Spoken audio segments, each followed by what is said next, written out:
हनुमान् श्रीपदो वायुपुत्रो रुद्रो नघोजरः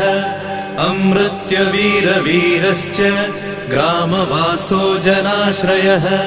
धनदो निर्गुणः शूरो वीरो निधिपतिर्मुनिः पिङ्गाक्षो वरदो वाग्मी सीताशोकविनाशकः शिवः शर्वत्परो व्यक्तो व्यक्ताव्यक्तो धराधरः पिङ्गकेशः पिङ्गरोमा श्रुतिगम्यः सनातनः अनादिर्भगवान् देवो विश्वहेतुर्जनाश्रयः आरोग्यकर्ता विश्वेशो विश्वनाथो हरीश्वरः भर्गो रामो रामभक्तः कल्याणप्रकृतिस्थिरः विश्वम्भरो विश्वमूर्तिर्विश्वाकारश्च विश्वप